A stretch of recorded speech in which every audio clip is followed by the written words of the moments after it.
Today, malalaman mo yung 7 na unique habits na kailangan mo para maging successful. Ito mga habits na to, tol, personally, ina-apply ko din siya sa akin and I know na malaki ang natulong nito sa career ko, sa personality development ko, and especially sa pag-create ko din ng content online. And marahil yung iba baka hindi matripan yung ibang tip dito or baka ikaw matripan mo din siya. So, again sa akin, naging effective siya and I hope kapag ginawa mo din to sa'yo, makakatulong din siya. Unang unique habit na kailangan mo para maging successful is kumaibigan ka ng mga mas matatandang tao kaysa sa'yo. Usually kasi ako, in my opinion, yung mga ka-level mo lang, like yung mga ka-age mo lang, let's say kung nag-aaral ka, like mga same grade mo lang or same level lang kayo sa college, usually kung ano yung alam niya, yun lang din yung alam mo. And wala namang mali sa ganon. Kasi sila yung mga ka-level mo, sila yung mga kasabayan mo, sila yung mga ka-generation mo. But ang maganda kasi once na nakapagkaibigan ka sa mas matanda sa'yo or iba yung generation sa'yo, let's say sa college, may kaibigan ka na third year college, tas ikaw first year pa lang. So, yung mga experience niya, somehow masishare niya sa'yo. And yung mga mistakes niya, masishare din niya sa'yo. Ang importante lang din sa tip na to is, kailangan himayin mo lang din yung mga sinasabi ng mga mas matatanda kaysa sa'yo. Kasi hindi porket sinabi ng mas matanda sa'yo is tama na. Minsan, even mga parents natin, may mga tips sila or may mga advices sila na hindi na applicable sa generation natin ngayon. And kung yung parents mo ngayon is talagang nakikip yung trend, talaga nag-i-innovate din siya, somehow may makukuha ka din sa kanya. But ang tinutukoy ko is sa mas matatandang tao kaysa sa'yo, matututo ka sa mga mistakes nila. Matututo ka din sa mga tama nilang ginawa. Matututo ka din sa mga regrets nila or sana sa mga what ifs nila na sana ito yung ginawa ko. Sana ito yung ginawa ko na mas bata pa ako. Sana kinausap ko yung crush ko ng dati. Sana ako yung asawa ng crush ko na yun. So yung mga ganong bagay. Kasi minsan tayo, kapag ka-level mo lang yung kasama mo, hindi mo nako-compare kung ano yung mangyayari sa future. Kasi wala kang reference. Ngayon lang yung nakikita mo. And wala namang mali sa mabuhay ka sa present. Wala namang mali doon. Pero isang advantage din kapag kaalam mo yung mga mangyayari sa future or may idea ka na sa mangyayari sa future. Let's say may tito ka na kilala mo na ang lakas uminom, then ngayon may sakit na siya. So ngayon ikaw na bata pa lang na nagbabalak kang uminom and nakita mo siya malakas siya uminom, nagkasakit siya ng malala, ang laki ng ginagastos niya sa hospital. So tama pa ba na gawin ko tong habit na to? Tama pa ba na gawin ko tong pag-iinom na to? Mako-compare mo kagad. So yun yung importance ng mas matanda yung mga kaibigan mo. Kasi ako, tol, to be honest, yung mga tropa ko pa dati, 5 years ang agwat sa akin. And ang downfall lang neto, let's say bata ka pa lang, ikaw talaga yung utosan. Okay? Mataas talaga ang chance. Pero ang kapalit nun, mas advanced ka kagad, mas marami ka kagad ideas, and mas marami ka kagad insights na kukuha sa experience nila. Alam mo na agad yung feeling na nag-work sila, alam mo na agad yung feeling pag nag-asawa na, alam mo na agad yung feeling pagka nagkaanak na. Kasi syempre, yung mga mas matanda sa'yo, ang tendency, sila mas mauna maka-experience niyan. Kaya ako din, malaki din yung natutunan ko sa mga kaibigan ko na mas matanda sa akin. Malaki yung natutunan ko sa realization nila sa health, kaibigan, kung paano humanap ng tamang kaibigan, sa realization nila sa relationships.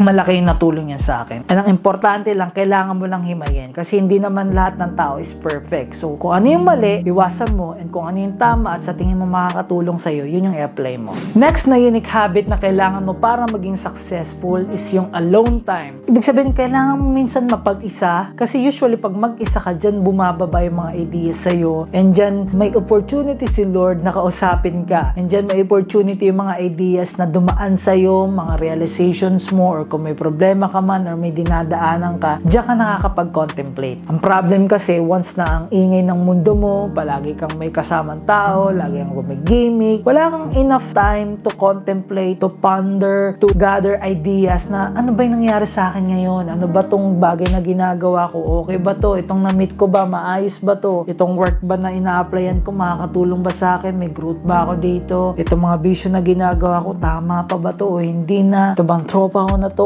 Okay ba o hindi? Kasi tayo ngayon, tol, sa panahon natin, puno ng distraction, ang dami nating ginagawa. Social media, ang dami mong pinafollow na creators, and lahat sila sinusundan mo. And to the point na yung sarili mo, hindi mo na-assess, nasang estado ka na ba ngayon? Ano na ba yung ginagawa mo? Pababa ka ba o paangat ka? So, kapag wala kang alone time, tol, hindi mo marirealize yan. So, yung alone time, tol, kailangan mo yan at least weekly or at least daily nga eh. Kahit minimal lang na time, like 30 minutes, 20 minutes, kailangan mo yan.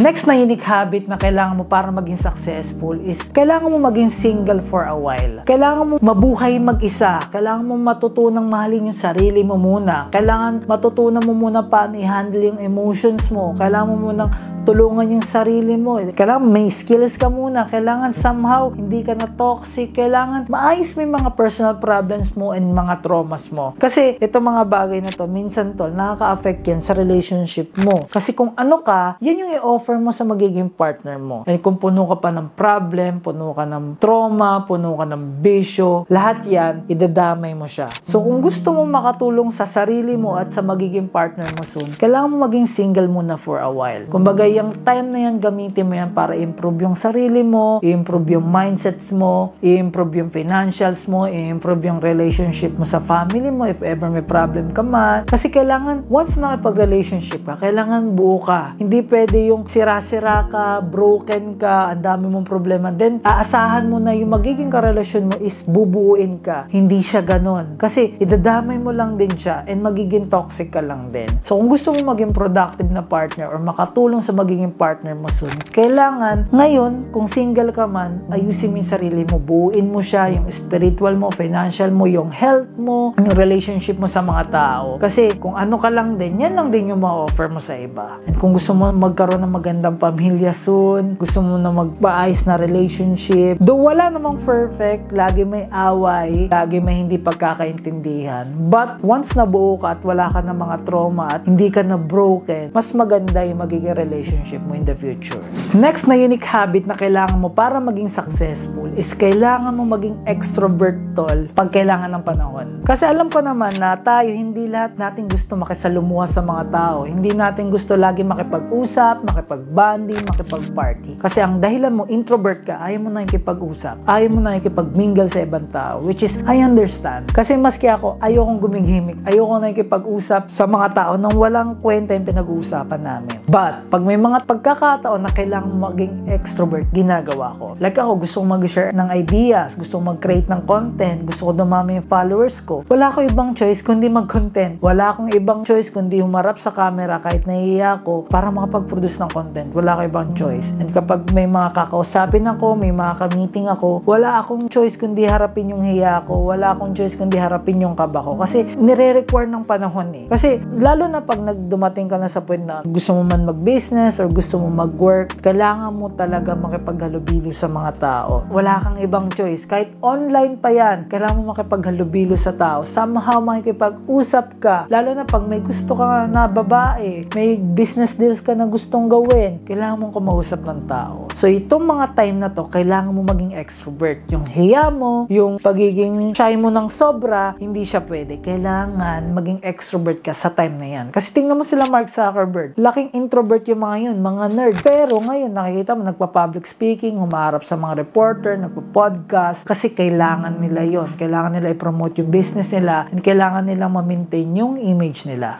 Next na unique habit na kailangan mo para maging successful is kailangan mo i-identify yung vision mo. Yung vision tol, medyo nakaka-overwhelm siya kasi let's say, ito yung pinaka-goal mo sa buhay, ito yung gusto mong mangyari. Minsan, parang ang layo-layo niya, ang hirap-hirap niyang ma-reach, and parang hindi siya possible. But, hindi siya ganun tol. Possible siya. Kailangan mo lang talaga ng time. Ang importante is makip mo yung vision na yon. And ang key para makuha mo yung vision na yon, dun pumapasok yung plans. Dun pumapasok yung goal setting mo. And time to time, nag-iiba yung plans mo, nag-iiba yung goal mo kasi may mga bagay na nangyari sa buhay mo na hindi mo alam and hindi mo control. So, time to time, nag-iiba yung mga plans mo pa konti-konti, nag-iiba-iba yung goal mo. But, yung mga ginagawa mo dapat, papunta lang yan dun sa vision mo na isang bagay. Dun ka lang. And no matter what, kahit gano'ng katagal, kailangan mo time to time ma-maintain na i-identify yung vision mo. Ito ba yon? Ito ba talaga yon? Baka mamaya mag-iba yan. Mag-iba yung plano mo, mag-iba yung goal mo. So, time to time, i-align mo. Ano ba yung gusto mong gawin? Kaya dito pumapasok yung alone time. Kailangan mo mag-contemplate. Kailangan mo mag-gather ng ideas. Ano ba yung gusto mong gawin? Yung ginagawa mo ba ngayon, pasok ba sa vision mo? Kasi yung vision tol, yan yung mag-identify kung ano yung magiging future mo. So, dapat lagi yan naka-identify kung ito yon, ito yon.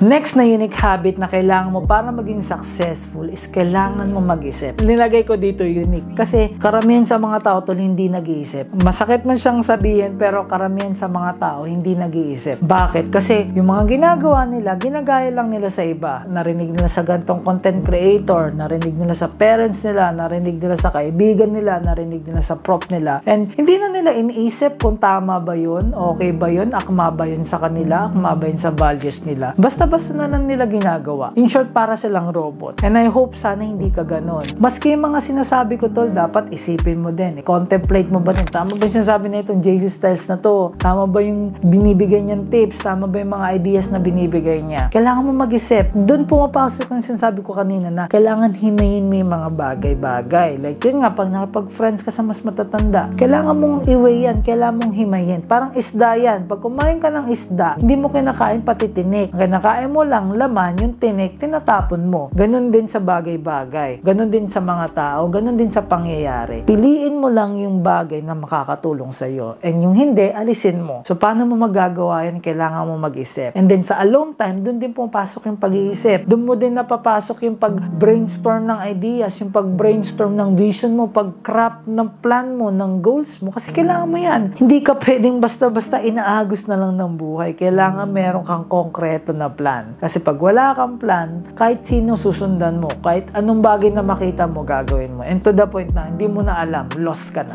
Next na unique habit na kailangan mo para maging successful is kailangan mo i-clear yung baggages mo. So kung meron kang someone na bad trip ka, may kinaiinisin ka, may atraso ka, may utang ka, kailangan mong i-clear yan. Kasi yung mga bagay na yan, tol, nakaka-apekto siya sa galaw mo. Kasi iniisip mo yan, nararamdaman mo yan, and bumibigat yung feeling mo pagka ganyan. And once mabigat yung feeling mo, tol, hindi ka 100% nakakapag-work. Pansinin mo yan, kung may grudges ka na hinold sa ibang tao, pag naalala mo, nababad trip ka, nawawala ka sa mood. So itong baggages na to, kahit saan yan, sa parents mo man, sa kaibigan mo man, sa ex mo man, or sa girlfriend mo man ngayon, or sa partner mo, sa boss mo, sa workmate mo, kahit saan yan, kailangan mo i-clear kasi mabigat na energy yan, mabigat siya na emotion. And once na nandyan yan sa'yo, ikaw din nahihirapan. Kaya pag gagalit, pagka bad trip, kailangan agad ma-let go. Kailangan agad ma-communicate. Kung may kinaka-bad tripan ka na tropa mo, ka-work mo, or sino man yan, kailangan mong kausapin in a nice way, in a respectful way.